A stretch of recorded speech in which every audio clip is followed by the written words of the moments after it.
ما نزل الله من شيء إن أنتم إلا في ضلال كبير. وقالوا لو كنا نسمع أو نعقل ما كنا في أصحاب السعير فاعترفوا بذنبهم فسحقا لأصحاب السعير.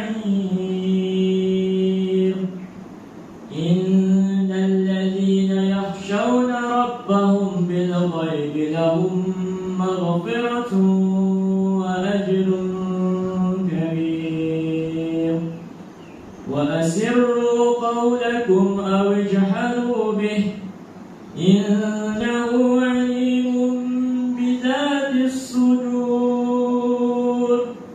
ألا يعلم من خلق وهو اللطيف الخبير. صدق